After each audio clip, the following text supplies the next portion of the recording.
Chapter 7. The White Ghost. The bear did not roar. In the stories Silas had heard from the old whalers, monsters always roared before they struck. They announced their anger. But this creature was not angry. It was simply conducting an inspection. It lowered its massive head, swinging it slowly from side to side like a pendulum. The black nose, wet, leathery, and the size of a dinner plate, twitched as it dissected the air. Smoke, pine, rancid fat, dog, boy. Silas pressed his back against the splintered wood of the galley wall. He could feel the grain of the broken oak digging into his spine through the captain's coat. He was trembling, but he forced his hand to be steady. The knife was in his right hand. The tin of melting grease was near his left foot. Barnaby was vibrating with a low, continuous growl that sounded like a saw cutting through hardwood. "Quiet," Silas pleaded with his eyes. "If you lunge, you die." The bear took another step. Crunch. It was inside the circle of warmth now. The firelight reflected in its dark eyes, two tiny flickering candles in a void of indifference. The beast looked at the fire. It had never seen fire before. It reached out a paw, a limb as thick as Silas's torso, tipped with 5 curved, black scimitars. It swatted at the smoke. Swish. The motion was terrifyingly fast. One moment the paw was on the ice, the next it was blurring through the air. If that swipe had hit bone, it would have turned it to powder. The bear seemed annoyed by the stinging smoke. It turned its attention to the source of the smell. The crate of slush. The food. It ignored Silas. It ignored the dog. It wanted the calories. The bear moved forward, its shoulder brushing against the wooden overhang of their shelter. Crack. Snap. The shelter groaned. Snow fell from the roof onto Silas's head. The bear didn't even flinch. It simply walked through the structure, crushing the timber as if it were dry grass. It reached the crate of grease. With a casual nudge of its nose, it flipped the heavy wooden box over. Blocks of frozen fat tumbled out onto the ice. The bear began to eat. Chomp. Slurp. Crunch. Silas watched in horror. The creature was 5 feet away. He could smell the rot on its breath. He could see the yellow plaque on its massive canine teeth. He knew what would happen next. When the fat was gone, the bear would still be hungry, and Silas, wrapped in the fur-lined coat, smelling of seal oil and fear, would look exactly like dessert. He looked at the fire. It was their only barrier. He looked at the tin of grease sitting on the embers. The fat inside was boiling, bubbling with a dark, angry heat. Liquid fire. Barnaby couldn't take it anymore. As the bear crunched on a block of fat, the dog lunged. It was instinct. A sheepdog protects its flock. "Barnaby, no!" Silas screamed silently, his mouth opening wide. The dog snapped at the bear's flank. The bear spun around with impossible agility. It didn't bite. It just backhanded the dog. Thud. Barnaby was sent flying. He hit the wall of ice 10 feet away and crumpled, sliding down into the snow. He didn't move. Silas's world turned red. The fear evaporated, replaced by a cold white rage. "You hurt him. You hurt the only thing I have." The bear turned back. It looked at Silas. It seemed to decide that the noisy things were becoming a nuisance. It growled, a deep subterranean rumble that vibrated in Silas's chest. It lowered its head to charge. Silas didn't wait. He grabbed the handle of the melting tin with the hem of his coat to avoid burning his hand. The grease was boiling, superheated. As the bear lunged, opening its massive jaws to crush the boy's skull, Silas threw... Splash! He didn't aim for the body. He aimed for the nose and eyes. The boiling whale fat hit the bear squarely in the face. The reaction was instantaneous. "Rah!" The sound was loud enough to shatter eardrums. It wasn't a growl. It was a scream. The bear reared up, clawing frantically at its own face. The oil clung to its fur, burning, blistering the sensitive nose, blinding the eyes. Silas scrambled backward, crab walking on the ice. He slipped, fell, got up, and ran toward Barnaby. The bear thrashed blindly. It smashed the rest of the shelter to splinters. It swung its paws wildly, carving deep gouges into the ice. Roar! Roar! It was a chaotic, swirling demon of pain. Silas reached the dog. Barnaby was breathing shallow, ragged breaths. There was blood on the snow. Silas grabbed the dog's collar. He had to move.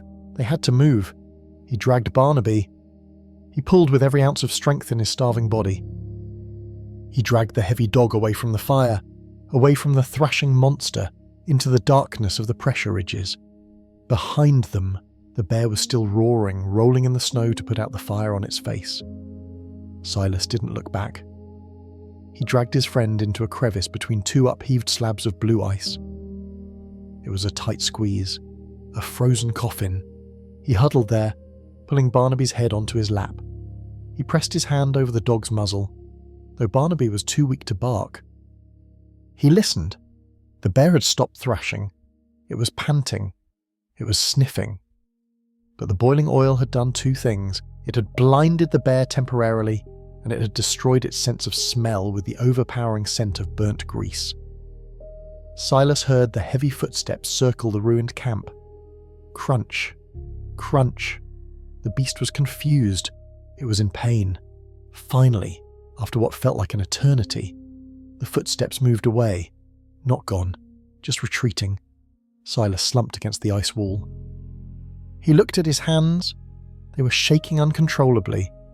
He looked at Barnaby. The dog's eyes were open, glassy.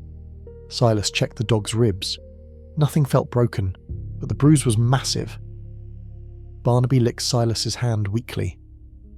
We are alive, Silas thought. But at what cost? He looked back toward their campsite. The fire was scattered. The shelter was destroyed. The crate of fat, their fuel, their food, was smashed and eaten. They had nothing left. No heat. No roof. And somewhere out there, in the white darkness, a blinded, burned, and vengeful God was waiting for them to make a mistake. The white ghost wasn't gone. It was just hunting by ear now. Silas touched his own ear. Good, he thought, a grim smile touching his cracked lips. Then it's a fair fight. He hugged the dog tighter. The cold of the ice trench began to seep into his bones. The adrenaline crash hit Silas like a physical blow. One moment, he was a warrior flinging liquid fire at a monster. The next, he was a freezing 14-year-old boy huddled in a crack of ice. His body shook so violently that his muscles spasmed, cramping in knotted agony. The cold, kept at bay by the fire and the fight, rushed back in with a vengeance. It found every tear in the captain's coat, every gap in his collar. It settled into the marrow of his bones. Silas looked down at Barnaby. The dog was conscious but sluggish. His breathing was shallow, a wet rasp that worried Silas more than the external silence. I'm sorry, Silas thought, stroking the dog's head with a hand that felt like a block of wood. I'm so sorry. He examined the dog's side where the bear had struck. Even in the dim light of the aurora, he could see the swelling. A rib was likely cracked, maybe two. If they stayed here, the cold would kill them in an hour. The crevice offered shelter from the wind, but the ice floor sucked the heat out of their bodies faster than they could generate it.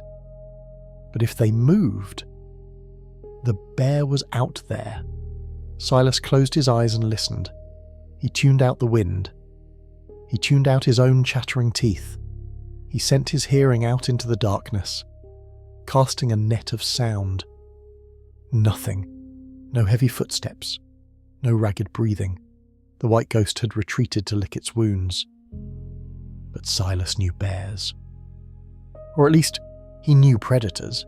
It wouldn't go far. It would wait. It would circle downwind. It would let the cold do the work for it.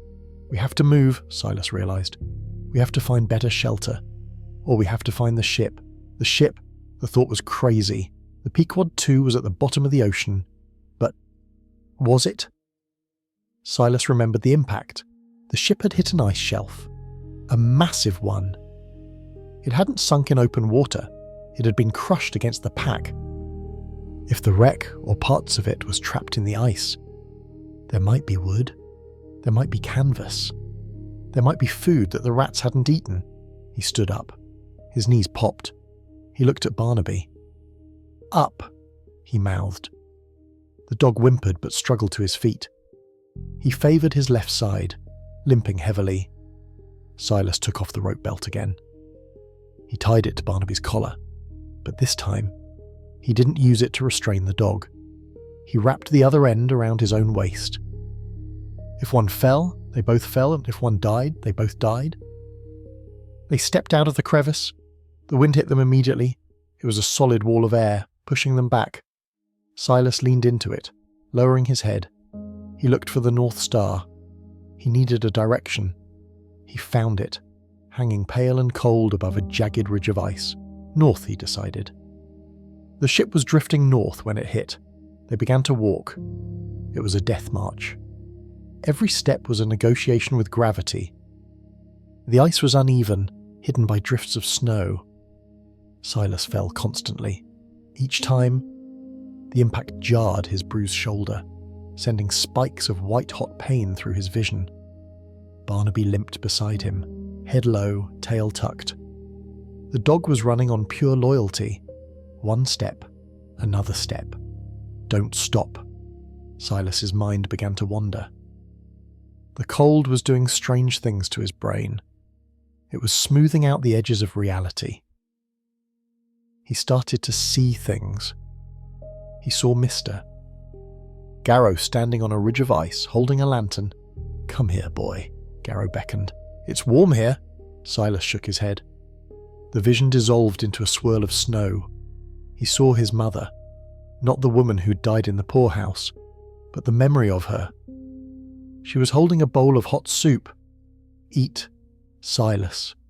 Eat." He reached out. His hand grasped only freezing air. "No," he whispered. The sound was a croak, barely audible even to himself. He had to focus on the sound, the real sound. Crunch. Crunch! Crunch! His boots! Barnaby's paws! And something else. Clink. Clink. Clink. Silas stopped. Barnaby stopped, leaning against Silas's leg. The sound was coming from the east. It wasn't ice cracking. It was metal on metal. Artificial. Man-made. Silas turned. He squinted into the gloom. There, about a quarter of a mile away, a dark shape rose from the flat expanse of the ice field. It wasn't a pressure ridge. It was too geometric. Too sharp. It looked like a broken tooth jutting out of the white gum of the world. A mast. A broken topmast, entangled in rigging, sticking out of the ice. Hope, hot and violent, surged through Silas's veins. It burned away the hallucinations. He pulled on the rope. "Come on," he mouthed. They changed direction. They moved faster. The pain was still there, but now it had a purpose. As they got closer, the shape resolved itself. It wasn't the whole ship. It was the bow section. When the Pequod 2 had broken her back, the bow had been severed, the ice pack, in its crushing grip, had lifted the front 20 feet of the ship up onto the shelf, like a child lifting a toy boat. There it sat, the prow of the ship, pointing at the sky at a 45-degree angle. The figurehead, a carved wooden warrior holding a spear, was missing an arm, staring blindly at the stars. It was a ruin, but to Silas, it was a castle. He scrambled up the slope of ice leading to the wreck. Barnaby whined, unable to climb the steep grade. Silas got behind the dog.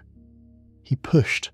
He shoved the heavy animal up the ice, his boots slipping, his lungs burning. They reached the deck of the broken bow. It was tilted crazily. Ropes hung like vines. But the forecastle hatch, the entrance to the crew's quarters, was there. It was closed. Silas crawled to it. He prayed to a god he didn't believe in. Please be open. Please be dry. He grabbed the iron ring of the hatch. He pulled. It was frozen shut. Ice had sealed the rim. No, he wept silently. He hammered on the wood with his frozen fists. He looked around. He needed a tool. He saw a belaying pin, a heavy iron bar used to secure ropes lying in the scuppers. He grabbed it.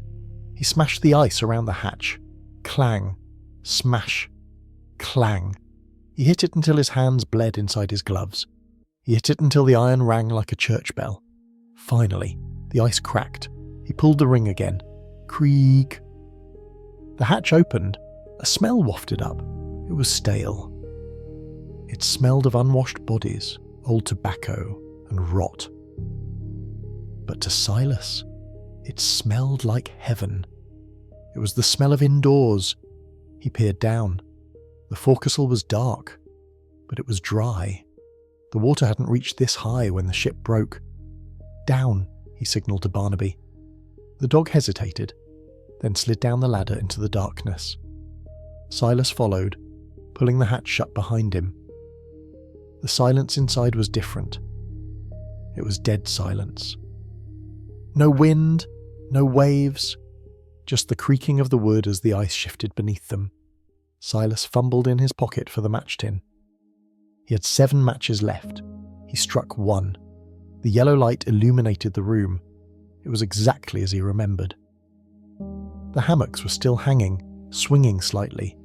The sea chests were scattered on the floor. But it was empty. The men were gone. Wait. Not entirely empty.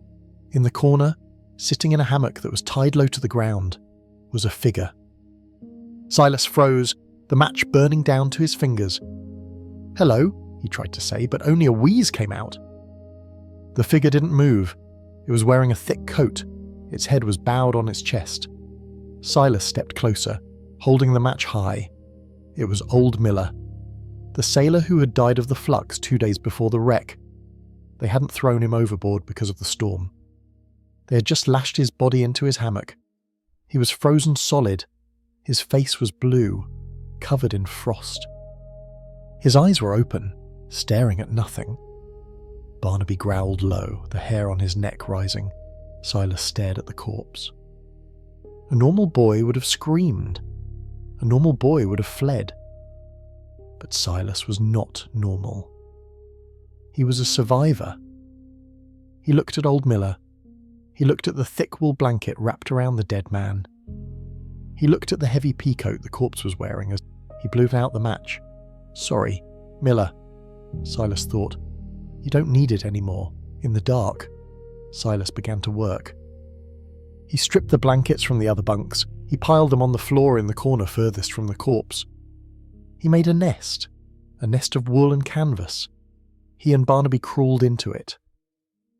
It was still freezing, the temperature was well below zero, but out of the wind, wrapped in 5 layers of blankets, with the dog's body heat pressed against him, Silas felt his blood begin to thaw. The pain in his shoulder returned, a dull throb. The hunger in his stomach was a sharp knife. But they were safe. For tonight, Silas lay there, listening to the ice groaning outside, crushing the remains of the ship. He thought about the bear. The white ghost was out there. It would smell them eventually. It would find the wreck. Let it come, Silas thought, his hand gripping the handle of the belaying pin he had brought down with him. This is my ship now. He closed his eyes. And for the first time since the storm, Silas slept without dreaming of water. He dreamed of fire. Chapter 8. The Frozen Tomb. Morning did not come to the forecastle. Only a subtle shift in the darkness, a changing of the guard from absolute black to a bruised, dirty grey filtering through the cracks in the deck above. Silas woke up. His first sensation was not cold, but weight. Barnaby was lying across his legs, a 70-pound blanket of muscle and fur. The dog was snoring softly, a sound that felt miraculously domestic in this wooden grave. Silas didn't move. He lay still, letting his eyes adjust to the gloom. He counted his blessings. 1, I am alive. 2, the dog is alive. 3, the wind is outside. He turned his head slowly. His neck popped, a dry, brittle sound. Across the small triangular room, sitting in the hammock like a sentinel, was old Miller. The corpse hadn't moved. Of course. The frost on Miller's face had thickened during the night. He looked like a statue carved from blue marble. His eyes, fixed and milky, stared directly at the spot where Silas lay. "Good morning, Miller," Silas mouthed. It was a strange madness. He knew to greet the dead. But Miller was their roommate now, their host. Silas sat up, gently pushing Barnaby aside. The dog grunted and stretched, his claws scratching against the wool blankets. Silas's stomach gave a violent lurch. The cramp doubled him over. The grease he had eaten the night before was gone, burned away by the shivering. He was empty. He stood up. The floor was tilted at a 20-degree angle. He had to grab a beam to steady himself. He looked around the forecastle. This room, once the cramped quarters of 20 loud, sweating men, was now a treasure trove. Sea chests. When the order to abandon ship was given, the men had taken only what they could carry. Knives, tobacco, a little food, but they had left their heavy gear behind. Silas walked to the nearest chest. It belonged to Flask, the third mate. It was painted green. Crack. Silas peered inside. Clothes, layers of thick wool shirts, canvas trousers, and knitted socks. Silas didn't hesitate. He stripped off his own damp, soot-stained rags. The cold air bit at his skin instantly, raising goose flesh. He pulled on 3 layers of wool shirts. He found a pair of thick trousers and pulled them over his own. He felt the warmth begin to accumulate. It was a luxury. He dug deeper. At the bottom of the chest, wrapped in a dirty handkerchief, was a block of hardtack. It was mouldy. Green fuzz grew on the edges. Silas didn't care. He scraped the mould off with his thumbnail. He bit into the biscuit. It tasted of dust and salt. To Silas, it tasted like survival. He broke off a piece and gave it to Barnaby. The dog ate it in one gulp. Silas moved to the next chest. This one belonged to the harpooner. Tana. Inside. There were no clothes, only tools, a sharpening stone, a scrimshaw kit, whale teeth and needles, and a small hatchet. Silas grabbed the hatchet. It was heavy, balanced. The blade was sharp enough to shave with. Weapon, he thought. Better than the knife. He tucked the hatchet into his new belt. He moved to the third chest. It was locked. Silas raised the hatchet. He brought the pole, the blunt end, down on the lock. Crack! The lock shattered. Silas threw the lid open. This chest was different. It was neat, organised. It belonged to the steward, and inside, nestled in a bed of straw, were 6 bottles. Silas picked one up. He shook it. Liquid sloshed inside. He pulled the cork with his teeth. He sniffed. Rum. Cheap, fiery Jamaican rum. Silas didn't drink alcohol. He'd seen what it did to the men in the orphanage. But he knew its value. Antiseptic. Fuel. Courage. He recorked the bottle. He took 2 bottles and placed them near his nest. He continued his scavenge. Needles, thread, a ball of beeswax. A spare lantern wick. But no oil. He stopped. The lack of oil was a problem. He had a lantern, he had wicks, but without oil, they were useless. They would be sitting in the dark again soon. He looked at old Miller. The corpse was wearing heavy leather sea boots. Thigh-high boots, greased with tallow to make them waterproof. Silas looked at his own feet. He was wearing the stolen boots from the tavern on land. The soles were thin, worn through. His toes were numb, bordering on frostbite. Miller's boots were fur-lined. Silas swallowed hard. He walked over to the hammock. Barnaby stayed back, growling low. The dog didn't like the dead man. "It's okay," Silas whispered to the dog. He turned to Miller. "You don't need to walk anymore." "Miller, I do." He reached for Miller's right boot. He pulled. It didn't move. The boot was frozen to the leg. The leather had stiffened into iron. Silas pulled harder. He braced his foot against the hammock frame and hauled with all his weight. Grr, creak. It wouldn't budge. Silas panted, his breath pluming in the cold air. He looked at the hatchet in his belt. He could cut the boots off. But that would ruin them. He needed to thaw them. But he had no fire. He had used the last of the kindling the night before. He looked around the room. What could burn? The hammocks. They were canvas. The sea chests. They were wood. Silas grabbed the hatchet. He turned to Flask's empty sea chest. Thwack! Thwack! Crack! He smashed the lid of the chest into splinters. Dry, seasoned oak. Perfect kindling. He piled the wood in the centre of the room. On the metal plate where the stove used to be, the stove itself had been torn away. He lit a match. The wood caught. The fire crackled, sending shadows dancing across Miller's frozen face. Silas waited until the fire was hot. Then he dragged the hammock, with Miller in it, closer to the flames. Just a little heat, Silas thought. Just enough to let go. He sat by the fire, watching the ice on Miller's boots begin to glisten. As the corpse warmed, it began to smell. The smell of decay, frozen in time, now released. Barnaby sneezed and retreated to the far corner. Silas didn't retreat. He sat there, staring at the dead man's feet, waiting for the leather to soften. This was his life now, robbing the dead to feed the fire. Suddenly, a sound cut through the crackling of the flames. Clatter, roll, clink. Silas spun around. Something had rolled out of Miller's pocket as the hammock swung in the heat draft. It was a small, cylindrical object. It rolled across the tilted floor and stopped at Silas's boot. Silas picked it up. It was a brass tube, about the size of a finger. He unscrewed the cap. Inside was a rolled piece of paper. Silas frowned. Another map. He unrolled it. It wasn't a map. It was a letter. The paper was thin, expensive onion skin. The handwriting was feminine, elegant. My dearest James, if you're reading this, the Pacific has been kind. Do not forget the promise. The captain is not who he claims to be. He does not hunt whales.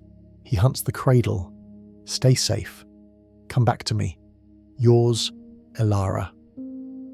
Silas read it twice. He hunts the cradle. Leviathan's cradle. The name of the sea trench the sailors whispered about. The place where monsters were born. So Thorne wasn't the only one who knew. Miller knew. Miller was spying on the captain? Or Miller was afraid?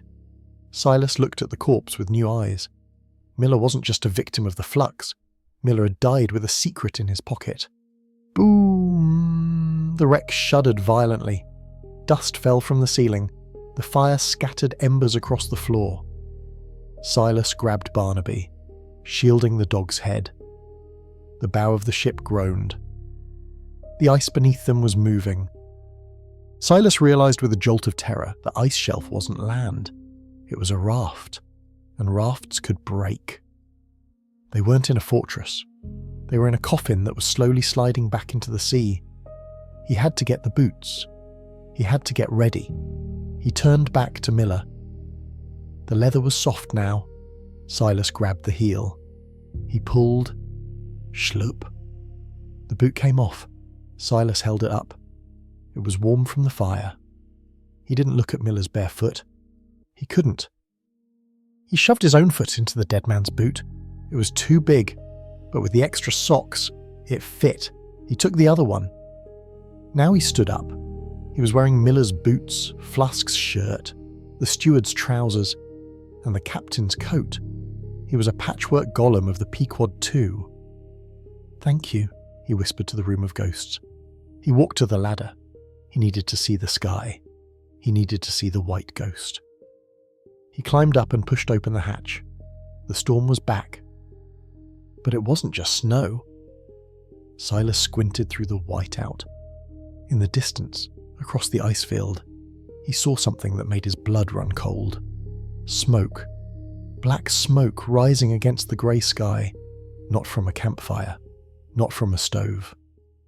It was coming from the stern of the ship, the back half of the Pequod 2, which Silas thought had sunk. It was miles away, trapped in a different section of the pack, and it was burning. Someone else was alive, or something else. Smoke. In the Arctic, smoke meant only two things, life or destruction. Silas squinted, shielding his eyes from the biting sleet. The column of black smoke was rising from the southeast. Perhaps 3 miles away. It was thick, oily, and persistent. It was the stern. When the Pequod 2 had snapped, the aft section, housing the captain's cabin, the spirit room, and the magazine, must have drifted separately. It hadn't sunk immediately. It was burning. Why? Had survivors lit a signal fire? Or had the stove tipped over in the crash, igniting the reserves of high-proof rum and gunpowder? Silas felt a tug at his leg. Barnaby was beside him, shivering, looking not at the smoke, but at the white expanse of nothingness surrounding them. Survivors. The word tasted bitter. If Captain Thorne was alive, Silas was dead. The captain would see a witness, a useless mouth, a loose end. If the crew was alive, they would see a scapegoat for their misfortune. But the stern held supplies. It held rifles. It held the longboat, and the forecastle, for all its dry comfort, was sliding. Groan. The wreck beneath Silas's boots shifted again. A hairline fracture appeared in the ice shelf, running from the waterline toward the hull. The ocean was gnawing at the edge of the raft. By tomorrow, this sanctuary would be underwater. Silas made his choice. He turned and climbed back down the ladder. "We go," he signalled to the empty room. The preparations were swift and ruthless. He was no longer scavenged, he was equipping. He took the hatchet. He took the 2 bottles of rum. He took the box of needles and the remaining hardtack. He needed a way to carry it all. He looked at the hammock he'd cut down, the one Miller wasn't using, Rara. It was heavy canvas. Silas spread it on the floor. He piled his loot in the centre. He folded the canvas over, using his sailor's knotwork skills to tie the ends together with lengths of rope. He fashioned crude shoulder straps, a backpack. It was ugly, lumpy, and heavy, but it would hold. He stood up. The weight of the pack pulled at his bruised shoulder, but the pain was a grounding anchor. It reminded him he was solid. He looked at Miller one last time. The corpse sat by the dying fire, 1 foot bare, the other still booted, staring eternally at the wall. Silas felt a pang of guilt. He'd stolen the man's boots, his home, and now he was leaving him to the dark. He walked over to the sea chest he'd smashed for firewood. He picked up a small, flat piece of oak. He took a piece of charcoal from the fire. He wrote on the wood. His hand shook, but the letters were legible. J. Miller. Sailor. 1850. He placed the crude plaque in Miller's lap. It wasn't a burial, but it was a name. In a place that erased everything, a name was a defiance. "Watch the ship, Miller," Silas thought. He whistled for Barnaby. The dog limped to his side. Barnaby seemed to understand. He didn't look back at the warm corner. He looked at the ladder. They climbed out. This time, Silas closed the hatch. He secured it with the belaying pin, hammering it into the hasp. He sealed Miller inside. He stood on the slanted deck. The wind was picking up. The smoke in the distance was a dark smudge against the coming night. Silas pulled the collar of the captain's coat up. He adjusted the pack. He gripped the hatchet in his right hand. He stepped off the ship and onto the ice. Crunch. The boots Miller's boots were warm. They gripped the ice. The trek began. The ice field was a labyrinth. From the deck of the ship, it had looked flat. Down here, it was a chaos of pressure ridges, snowdrifts, and hidden fissures. Silas had to navigate by instinct. He couldn't go in a straight line. He had to weave, climbing over walls of blue ice that were taller than he was, sliding down into valleys of soft snow that swallowed him to the waist.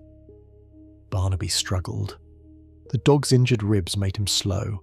Silas had to stop every 100 yards to let the animal breathe, to rub warmth into his flanks. "Good boy," Silas would mouth, pressing his forehead against the dog's wet fur. They walked for hours. The smoke got closer, but the sun was getting lower. The light began to play tricks on them. The sun dogs, phantom sun dogs caused by ice crystals in the air, appeared on the horizon, mocking them with false warmth. And then they found the tracks. Silas stopped dead. Crossing their path, perpendicular to the direction of the smoke, was a trail. It was a wide, ploughed furrow in the snow, as if a heavy log had been dragged. And inside the furrow were footprints, massive, 5-toed, with claw marks that went deep into the ice. The white ghost. The bear had passed here recently. The edges of the prints were still sharp.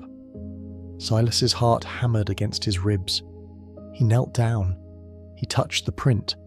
The snow inside was frozen, but not hard. Maybe an hour ago. The bear wasn't heading for the smoke. It was heading west, away from them. Silas let out a breath he didn't know he was holding. But then Barnaby growled. Silas looked at the dog. Barnaby wasn't looking at the bear tracks. He was looking east. Toward the smoke, Silas followed the dog's gaze. In the snow, alongside the bear tracks, there were other marks, smaller. 2 legs, boot prints.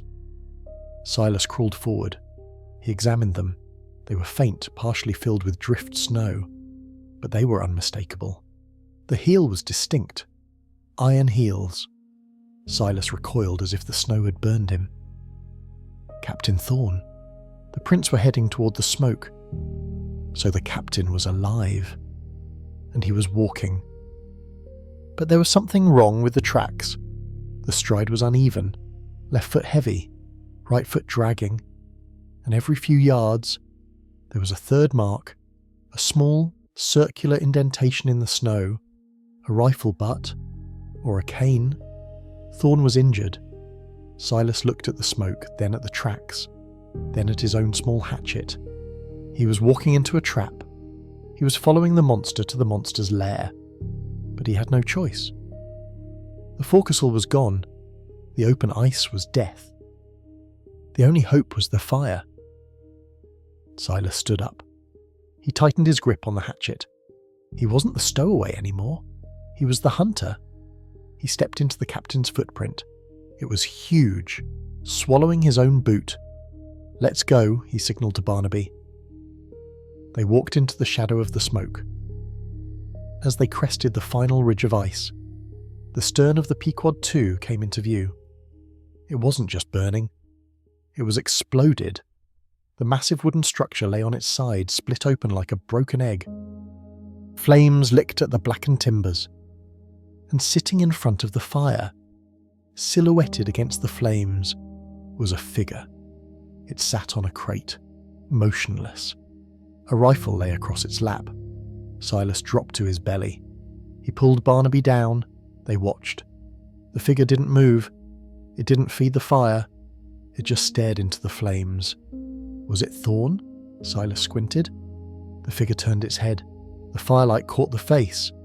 It wasn't Thorne. It was Stubb, the second mate. But something was wrong. Stubb was smiling. A wide, frozen, unnatural grin. And he was holding something in his hand. Not a bottle, not a pipe. He was holding a human hand, severed at the wrist. Silas clamped his hand over his mouth to stifle a scream. The ice had not just broken the ship, it had broken the men. Welcome to the stern. Chapter 9.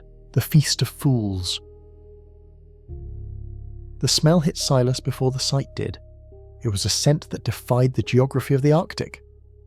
Here, in a world of ice and brine, the air suddenly smelled like Sunday in New Bedford. It smelled of roast meat, rich, sweet, and savoury.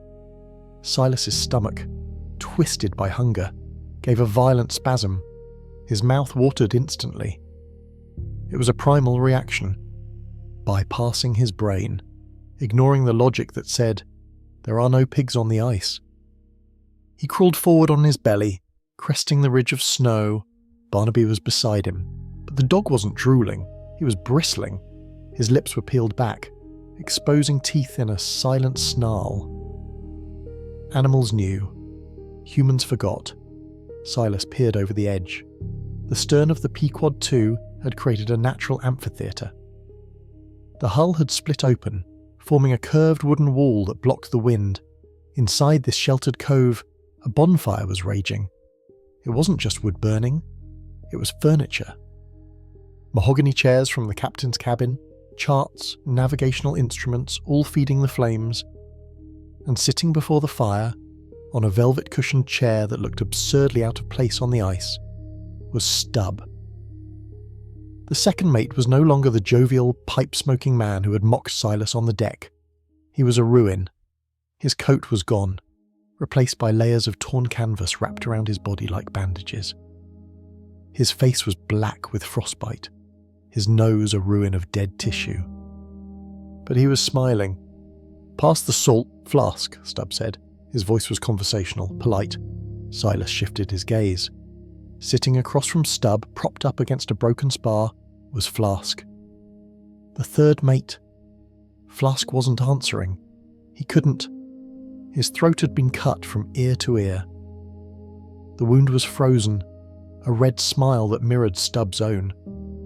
And Flask was missing his left arm. Silas felt the bile rise in his throat. He clamped his hand over his mouth, burying his face in the snow. Cannibalism, the ultimate taboo of the sea, the horror that sailors whispered about in dark taverns but never named. The custom of the sea. Stubb wasn't just surviving, he was dining. He held a stick over the fire. Skewered on the end was a piece of meat. It sizzled, dripping fat into the flames. "A bit tough," Stubb muttered, pulling the meat off with his teeth. "But you always were a tough bastard. Flask?" He chewed. He swallowed. He looked at the empty darkness beyond the fire. "Captain?" Stubb called out. "Captain Thorn, you're missing the best part." "Gruntus."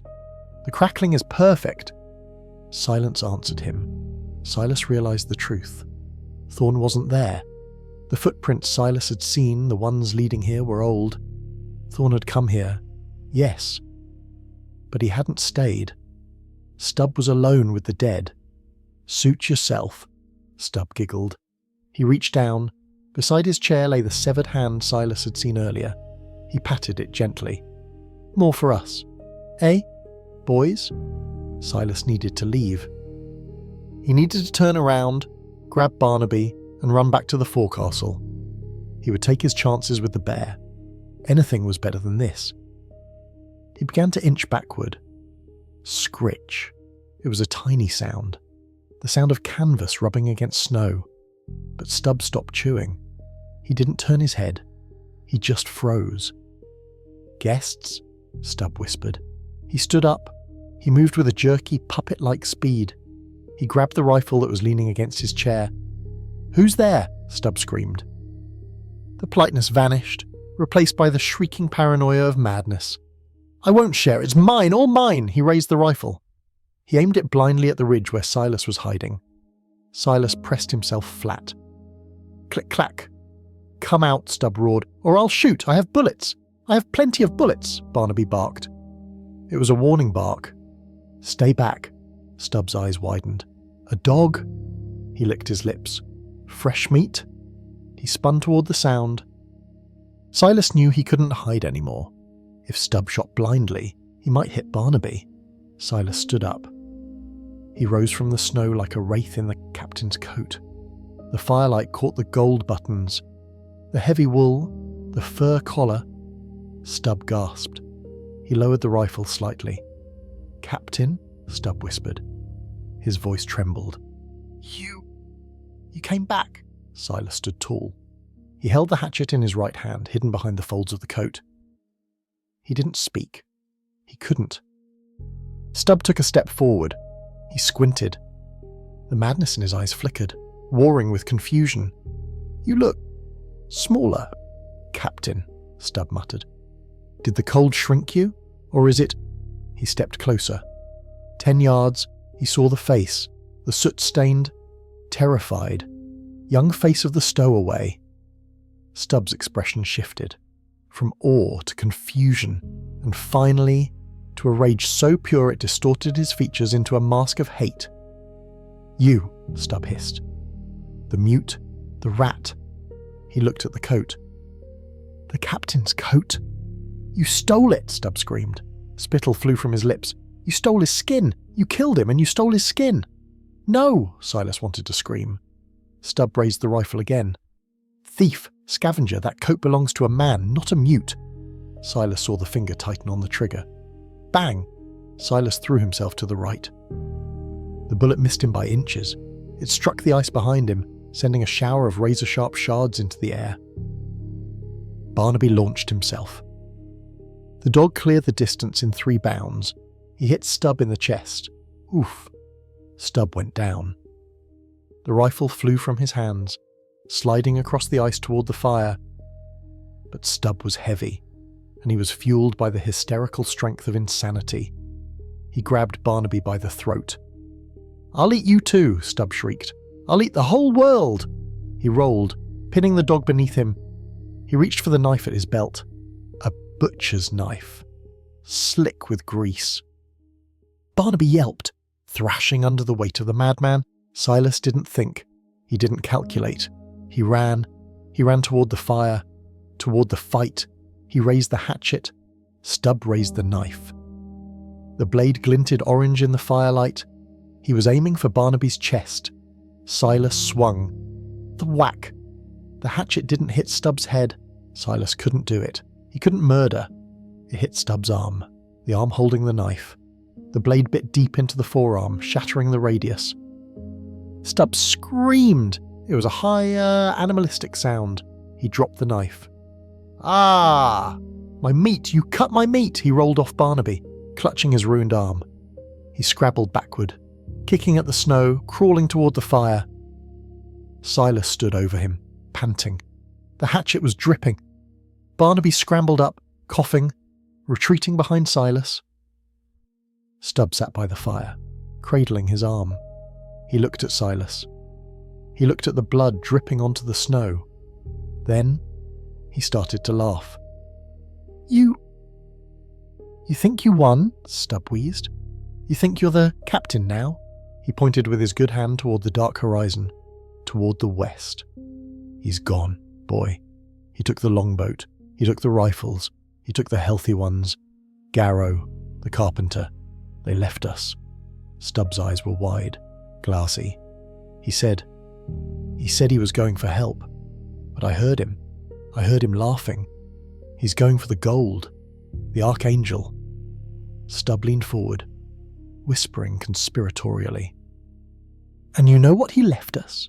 He left us the hungry ones." Silas frowned. "Hungry ones?" Stubb pointed to the dark water beyond the edge of the ice shelf. "The water isn't empty.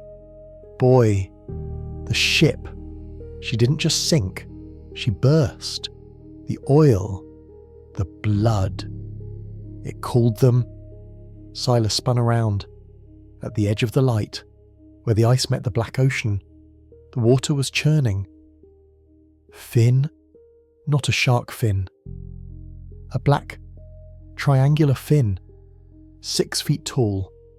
Then another, and another. Orcas, killer whales. The wolves of the sea. But they weren't just swimming. They were bumping the ice. Boom, boom. "They want the table to tip," Stubb giggled. "They smell the cooking. They smell us." Stubb looked at Silas. Thorne knew. He left us as bait to keep them busy while he ran. Stubb reached for the rifle. It was just within his reach near the fire. "I won't be eaten by fish," Stubb whispered. "I'll die warm." He grabbed the barrel of the rifle. He pointed it at his own chin. Silas reached out. "No," he mouthed. Bang! The sound echoed forever in the frozen night. Stubb fell back. The laughter stopped. Silas stood alone in the amphitheatre of death. Stubb was dead. Flask was dead. The fire roared. And from the water, the orcas slammed against the ice again. Crack! A fissure opened between Silas and the fire. The ice floe was breaking apart. Silas looked west, toward the tracks of the captain, toward the gold, toward the only chance of survival. He looked at Barnaby. He turned his back on the feast. "We hunt the captain," he decided. And so, the ink freezes. We close the first volume of Leviathan's Cradle. Look back at the boy we found in the barrel. Silas began as a stowaway, trembling in the dark, silenced by his own trauma. But the Arctic has forged him anew. He stands now in the boots of a dead man, wearing the skin of his enemy, with blood on his hands and fire in his eyes. He has tasted the salt of tears, the copper of whale blood, and the bitter ash of betrayal. He has learned the first law of the white hell: innocence is the first thing to freeze. But the storm is far from over. Silas believes his greatest enemy is the cold. He is wrong. Beyond the horizon, in Volume 2, a darker game awaits. Captain Thorne is not just running, he's leading them into a trap. And beneath the ice, the orcas are not just swimming, they are waiting. Will Silas break under the weight of the hunt? Or will he rise, not just to survive, but to become the Leviathan himself? Volume 2, The Hunter and the Prey. The journey has only just begun. To ensure you do not lose Silas's trail in the coming blizzard, keep your fire burning. Subscribe and ring the bell now. See you on the other side of the ice. Until then, keep the light burning.